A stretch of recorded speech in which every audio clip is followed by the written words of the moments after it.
Fire Emblem Three Houses' divergence from the original timeline has many benefactors. Monica is not a victim of those who slither in the dark's evil schemes. Dusker reconciles with Faerghast years ahead. We can finally put a face to the dastard that is Lawrence's dad. Edelgard von Hreskvelg, though, makes the most of these circumstances, so much to the point where she once again completely changes Fodlan's future. There are two defining story moments in this game that sets it apart from its base timeline: Shez's introduction and placement as a student, and Jeritza's promotion as the third academy professor. Thanks to these two events, many otherwise scattered stars in Three Houses align, providing Edelgard with opportunities she never had. Monica's rescue in Solon's early outing throws those who slither in the dark in disarray, and she decides to bring the fight directly to Arundel in the Empire. With the assistance of Rhea and the Knights of Seiros, she, her new student with weird glow-in-the-dark agarthan powers, and a bunch of other non-ministry related friends of hers, Dorothea, Petra, Monica, and Jeritza, the latter of which literally being a one-man army, alongside canonically another one of the strongest characters in the continent, and Linhardt's,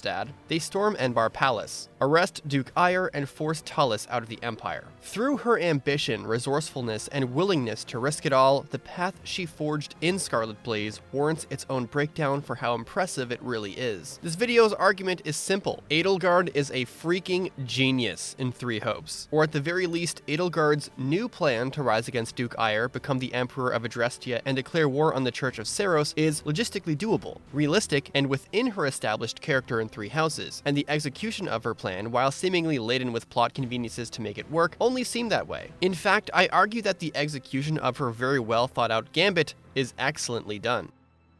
Edelgard's original plan. As a brief recap, Three Houses starts with Byleth waking up in Remire Village and about to leave town with Geralt when the Three House leaders knock on their door, asking help with Costas' bandits, who started chasing them from nowhere. The mercenary duo takes care of the situation, forcing Costas and his gang to retreat just as Eloise and his Knights of Seiros arrive at the scene, and this meeting leads to Byleth going to Garreg Mach and getting recruited by Rhea as a professor. Later, we're shown Costas arguing with his boss, the Flame Emperor, Edelgard's secret identity. From his part, Costas is angry. He wasn't told the church would start chasing him, as the plan was just to kill as many noble kids as possible. Meanwhile, Edelgard is more concerned that Byleth got involved with her plans and is puzzled as to why Rhea hired them as a teacher. After some talking, Edelgard ditches the thief, and Costas chooses to remain hidden in Xanadu up until the church finds him and is promptly killed by Byleth and their class, dissolving his gang and putting an end to the bandit subplot. For the longest time, the motive Edelgard had for hiring Costas was very confusing and lacked a clear answer, and we had to rely on speculation. The generally accepted theory 2 years ago, as of this video, was that Edelgard wanted Costas' bandits to kill Dimitri and Claude in an attempt to weaken the kingdom and the alliance while somehow surviving the attack without raising any eyebrows, which is a very risky move that could have easily, and nearly did, go wrong. And yet there were two weird things about this theory that raised more questions. For one, Caspar mentions Costas' attack scared away a Professor Garreg Mach planned to hire, and that Jeritza, the mole Edelgard planted in the church, was the expected replacement before Byleth showed up, while Ferdinand later on, recalling the bandit episode, wonders if one of the house leaders knew they were mercenaries in Remire. And second, the Abyss DLC chose to reiterate via a survivor of Costas' gang that he was never told the church would get involved in his attack. Everything surrounding Costas' subplot points out it was a setup, and this led to the creation of a new theory. This one instead proposed Edelgard's actual plan was to scare Garreg Mach's planned teacher and put Jeritza in instead. The problem with it, though, was that beyond the extra dialogue and Edelgard happening to know who Geralt is in the prologue, there wasn't enough evidence that backed it up, so we just kinda left it to speculation and fan theory, at least not up until now. Anyone who has tried Three Hopes' demo knows the game wastes no time in throwing new Fodlan lore at you, and one of the first things shown are the events that came before the Three Lords found Remire Village in Three Houses. These events are a huge game changer for one reason. We get the confirmation Edelgard was deliberately leading Dimitri and Claude to Remire Village. This not only indicates she knew there were mercenaries nearby, it also means the idea that only Edelgard was meant to survive Costas' attack doesn't hold up anymore, because why bring Dimitri and Claude as well?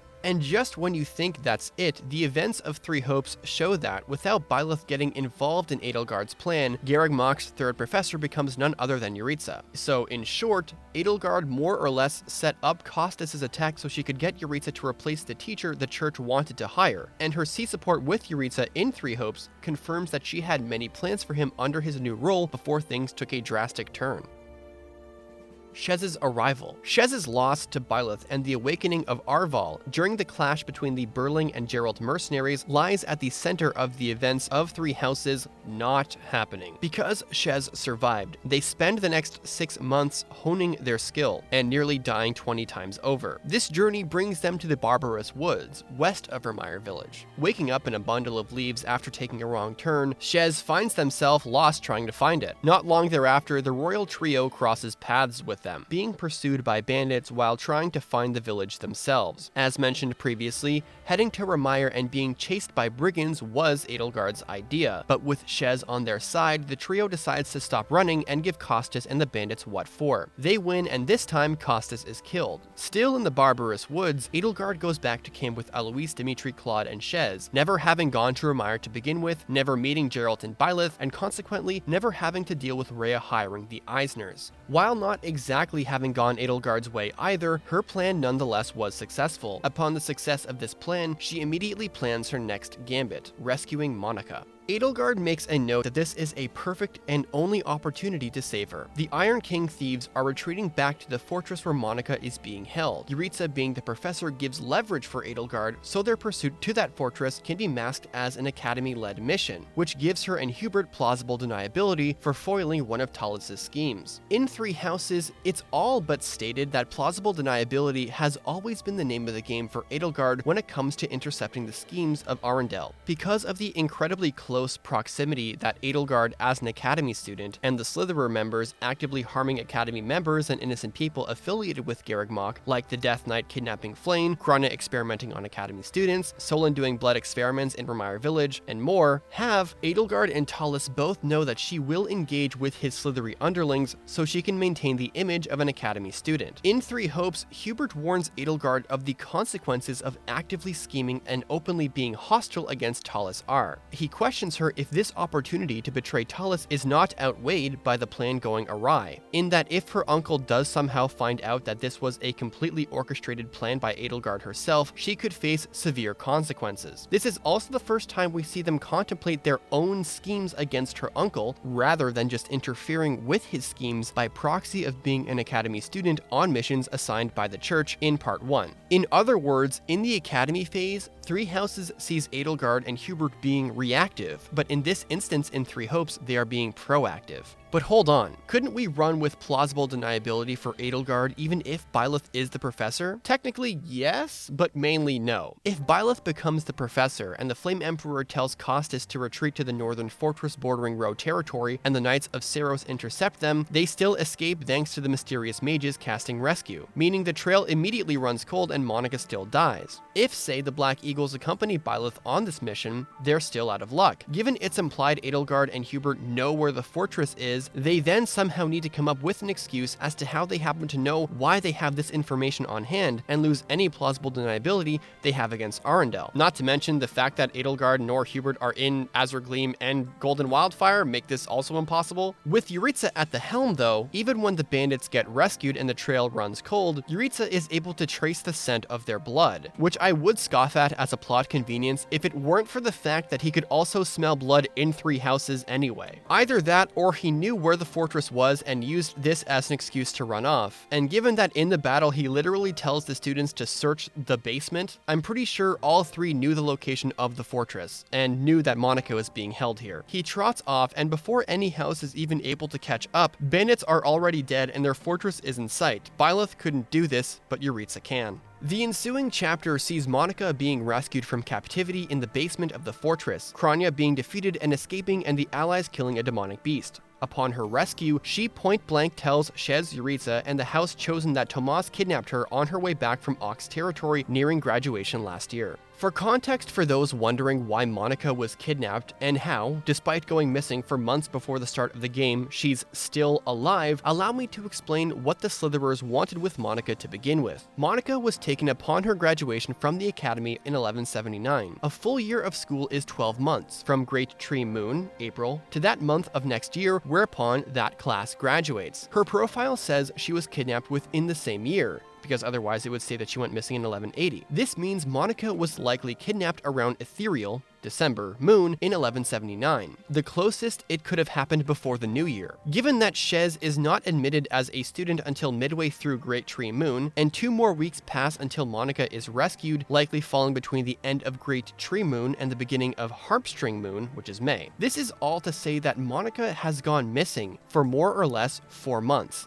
But why so long? Happy and Balthus' paralogue shows Monica was originally kidnapped under the premise for ransom. Baron Ox, her father, was told he needed to procure and give them a hero's relic in exchange for her life. But given that Tomas was the one who kidnapped her, they probably never intended to actually follow through on this, even if Ox did provide one to trade. And if I had to guess, those who slither in the dark chose to kidnap Monica because Number 1, she's a noble, and with her captors being seemingly brigands in public wanting a hero's relic, it's a believable but nearly impossible task to ask of a minor offshoot noble house. Number 2, being a noble family, Ox serves Hreskvelg. Once Monica, aka Krania, returns to the monastery, the Slitherers have a spy who can both closely observe Edelgard's action and just be close to Edelgard in public without raising much suspicion, since, as Three Hopes revealed, is par for the course for the original Monica's behavior anyway. And number 3, Monica can also observe Crest experiments within the monastery while Solon does research outside of the monastery, like in Remire. So why keep Monica alive at all if they never intended to follow through on the ransom to begin with? The following is my own speculation, has yet to be proven. I just want to let that out there immediately right now, as the full game isn't even out yet and we might even get more context to Monica and Krania and her capture within her supports. But Krania would need to study Monica's mannerisms and general behavior for when she returns to the monastery. Were it not for Gerald's intervention and subsequent death and her outing as a villain, who knows how long she would have to keep up the disguise as Monica. That's again my guess, maybe we'll find out something later. She also has the crest of Macule, so maybe they wanted to use her blood for stuff as well. Hopefully her supports elaborate on her time captured, so we get more information on her time imprisoned. With that out of the way, let's go back to Monica framing Tomas for her kidnapping. This opens an immediate investigation into Tomas, and the knights find suspiciously anti-church personal possessions of his, which is enough evidence to attempt to detain him when he re-enters the church. I have seen many comments and a few conversations about this specific moment. Why does Solon reveal himself here and teleport away? He outs himself as an agarthan in the church, and he ends up providing Edelgard with a perfect opportunity to approach Rhea about her quote-unquote suspicions that Arundel is capable of the very same magic.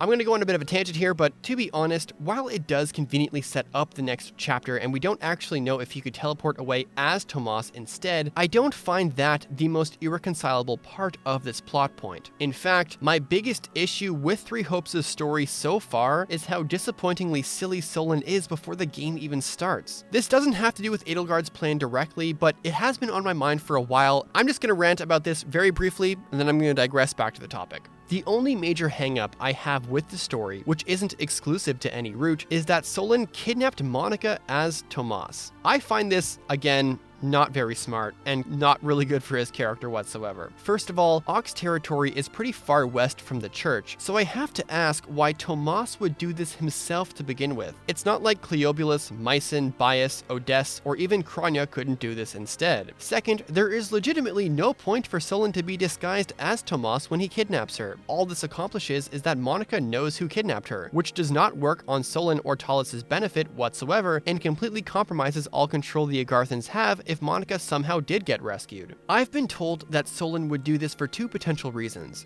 Number 1, that he's so arrogant and contemptuous to humans that he thinks he can get away with kidnapping a noble under the guise of a well-known church member of 40 years and was so confident he'd never be caught. Or number 2, he's just dumb. In my opinion, it's pretty clear that it's number 1, because Solon isn't dumb. Solon is one of the smartest Agarthans in the game, nearly successfully defeats Byleth were it not for Sothis fusing into them, and has been convincingly under the guise of Tomas with no one the wiser. So as for number 1, I just do not like that reasoning. I get that it works for the agarthans because their giant character flaw is their underestimation of humans leading to their downfall, but this seems so flagrantly silly of an oversight from an otherwise seemingly smart villain where it doesn't even feel like an in-character mistake to make, and I'm struggling to wrap my head around someone being so careful about their disguise but makes such a colossally dangerous and unnecessary risk in kidnapping her. Even if you have all the confidence in the world that you never get caught, why as Tomas though? It's just as easy to kidnap her as Solon, and that way you at least have some plausible deniability if Monica does get rescued. I personally believe the idea Solon thinks he could get away with it doesn't hold up as strongly as the writers would think. It doesn't reinforce the agarthans' weakness without outright saying that Solon just be acting stupid. And personally,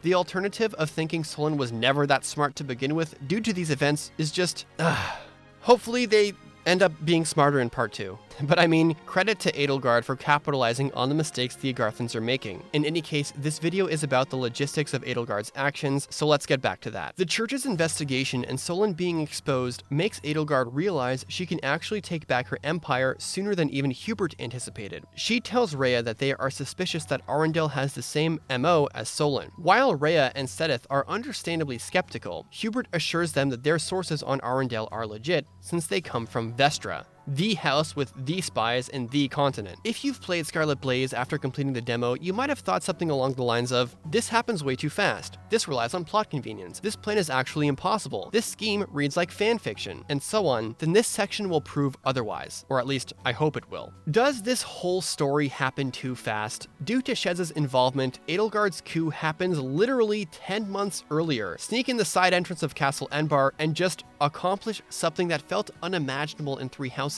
without all those months of planning. This is admittedly a ridiculously fast-paced pre-time skip that does cut some corners for the game to get to the time skip. And I honestly can't fault anyone for having misgivings about Edelgard, her plan, or her route upon the demo's completion. But the thing is, when you replay it and absorb what Edelgard's allies and the NPCs say, and have a lot of context of the base game, this plan starts to make more and more sense. Chapter 3 sees Rhea giving Edelgard some Knights of Seiros as support on the mission. They are not to engage in the ensuing battle at Castle Enbarr, but as Hubert points out, it does legitimize Edelgard's advance on the capital, as it effectively means that the Church of Seiros supports her. Just before the battle begins, Talus is told that the Knights of Seiros march upon the city and will be there by morning. This completely shocks him, and he's basically trying to scrounge together a defense out of thin air in what sounds like less than 12 hours. How would a group of soldiers march from Garreg Mach all the way south undetected? Firstly, the early outing of Kronya and Solon removes any presence the agarthans have within the monastery itself, and so there's no chance they could report to Talus that Edelgard, some members of her class, and some knights are mobilizing south into Empire territory. This is not to say Edelgard and Hubert are consciously aware that no agarthans are still present in the monastery at this very moment, but it does at the very least contribute to their plan going unreported. Secondly, the route they take to reach Enbarr from the church is one never used in Three Houses. We are told from an NPC that Shez needs to be careful as they're in Hreskveld's hunting grounds. In other words, they're traveling through thick and dangerous forests to reach Enbarr, instead of the typical way we've seen any given force travel there. The following is speculation based on my interpretation of the dialogue. Geographically, the path of least resistance from Garreg Mach to Enbarr would be to travel down the Ogma Mountains and through Edelgard's own territory through the woods. In Azure Moon, Silver Snow, and Verdant Wind, Enbarr is only reached through Fort Mercius, as the fort had to be conquered before they could progress to Enbarr Palace, and that path is capable of allowing large armies to travel. As you can see from this map of Fódlan, Edelgard reached Enbarr from here without being seen beforehand. To make their approach even more airtight, Edelgard and Hubert did not reveal the details of their coup to their classmates, not even Shez, only sharing them instead with her most trusted generals like Ladislava. Her friends don't even know what they're about to do, and don't know why Caspar, Ferdinand, Bernadetta, and Linhart are not accompanying her. They were just told different pieces of the plan. Even upon reaching the city, Edelgard is the imperial princess and is endorsed by the Knights of Seiros, who are essentially on a peacekeeping mission. The knights are also buffered by troops of Vestra and other minor houses, and unless otherwise stated, imperial soldiers have no reason to engage with the Knights of Seiros, as they're naturally on the same side. And while it's not stated that Edelgard was publicly marching with them through Enbarr,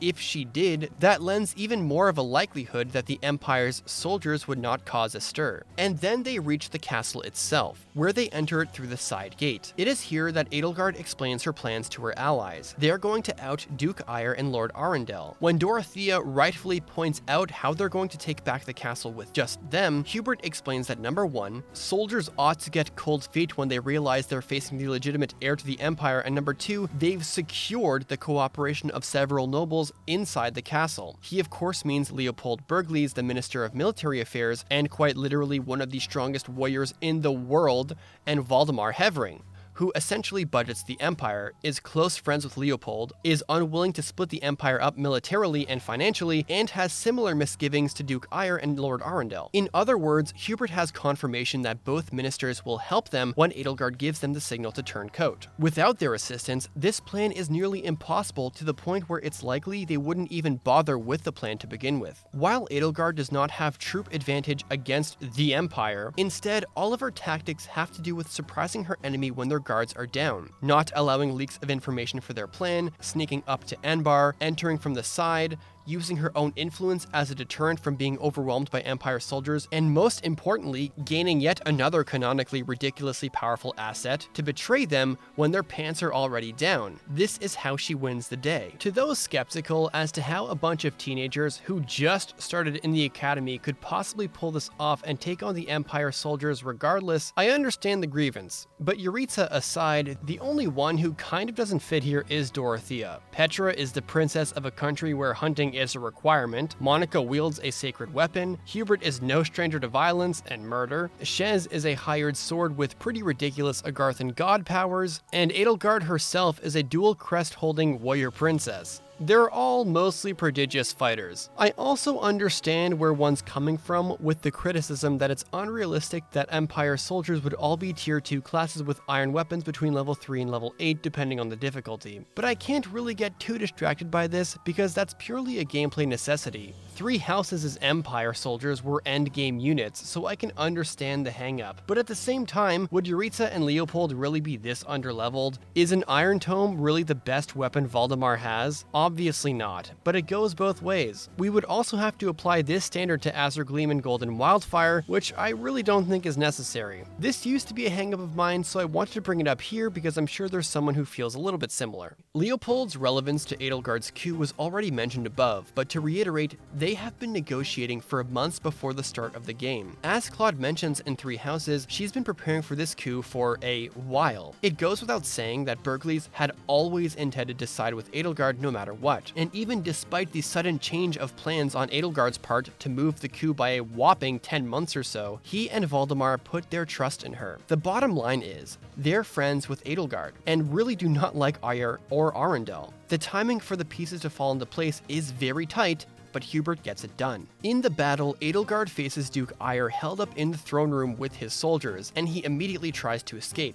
It is here where Leopold and Valdemar betray him and block his escape. Once easily defeated, the hunt begins for Arundel. Arundel is in a very precarious position. He decides to stay and fight, hoping the slithery battalions he has stationed in the castle, along with their dark magic barricades, can hold them in place and whittle them down. But the two ministers body them. Arundel is then cornered, eventually conceding defeat, turning into Tullus and threatening Edelgard that he'll be back. As an aside, while turning into Tullus 100% confirms Edelgard's accusation, even if he didn't and tried warping away as Arundel, it would expose him anyway. He should not escape if he has nothing to hide, but he does. And in any case, Leopold and Valdemar already believe Edelgard's accusation because they saw it for themselves during the insurrection of the Seven and Edelgard's original capture. Upon her victory, Edelgard wastes no time in directing Leopold and Valdemar on the next steps towards her coronation and declaration of war against Rhea and the Church of Seiros. The logistics behind Edelgard and Hubert's future plans are arguably tighter than her original plan. This is not to say that what she does in the base game is bad. The circumstances were much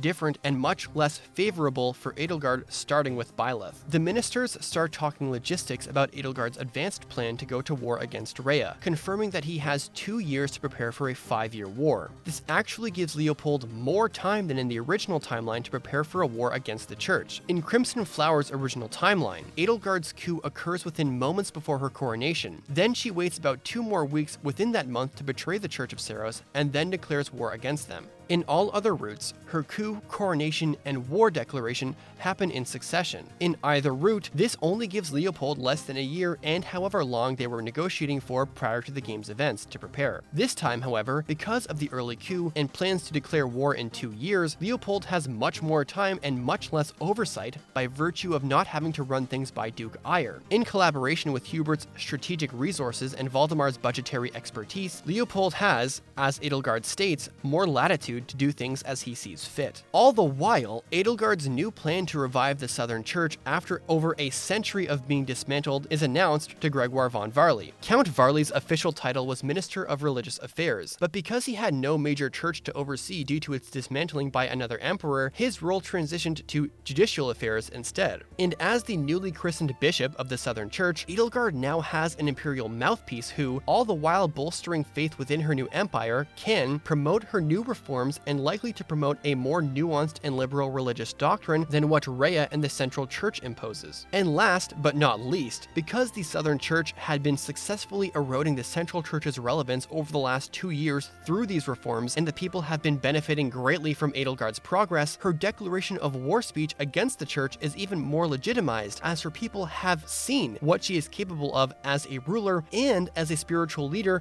through the religious teachings she actually endorses. They teased you with the promise of salvation from pain they themselves inflicted, and did so in the name of their own profit. Well, I say no more. The Empire has severed herself from their hypocrisy by restoring the Southern Church and nurturing her people's well-being. And today, we purge the world of their evil forever.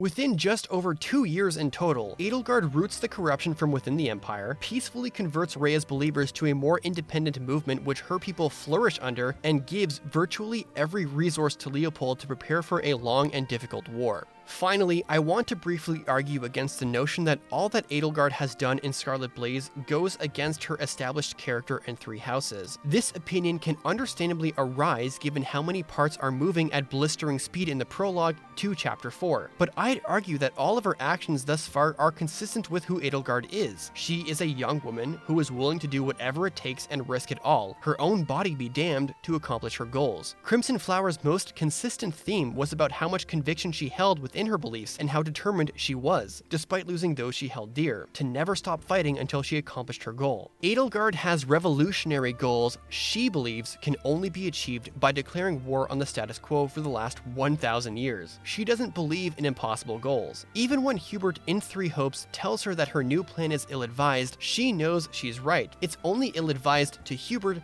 because he doesn't yet see the plan the same way Edelgard does. And you could even think back to Edelgard's response to Arendel's javelins of Light Strike on Aryan Road. Hubert was visibly shaken and was worried that their move wasn't well thought out, but Edelgard saw that decision for what it was immediately and assured Hubert that they made the right choice. It's a wild idea on paper, but everything Edelgard does is a wild idea. But it's a wild idea backed up by logistical tightness and thorough planning. The greatest difference between Edelgard in Three Houses and Three Hopes' pre-timeskip so far are the circumstances and the opportunities provided to her, which is precisely part of what the story of Three Hopes is all about through Shez. While things are currently looking very strong for Edelgard right now, the game's story is only just beginning. What happens in the full game is still up in the air. Rhea's future, Dimitri and Claude's choices, and Talus and the Agarthans' moves are still to be determined, and I can't wait to see how each route shakes out. Around and wait for a miracle? Or will you help me seize control of my fate? I am with you, Lady Edelgard, as ever. Then let us walk forward on this path and see where it takes us. Well, everybody, that will do it for this really long video on the demo of Scarlet Blaze so far. I had a lot of fun writing this, and it was really fun to explore all of the crazy stuff that was hidden in this prologue already. I just want to reiterate again, like I have in a few moments of this video, that some parts are speculation because the full game is not out yet. And of course, this is my opinion, so take that in consideration. I did present some opinions and arguments here, so feel free to disagree if you feel that way, but I just wanted to put my side out there share because I know that I felt certain ways when it came to the prologue, especially with Scarlet Blaze because of how like in your face everything feels, but I wanted to share my opinion on the route itself just before the game actually drops on Friday. I also want to give a mega thank you to everyone who has recently subscribed. The channel actually just hit 96,000 subscribers as of like last night, and that means the channel is less than 4,000 subscribers away from 100k. If you guys like this video and you like lore videos like this and story videos like this, obviously there is going to be a ton more content coming in as the game gets released, and I'll be streaming each route and probably streaming for a really long time. So if you are interested in seeing more Three Hopes content like this and my streams, please subscribe if you haven't yet. That all being said, thank you so much for tuning in, and I hope you have a good weekend. And I'll see you Friday, I suppose. Deuces.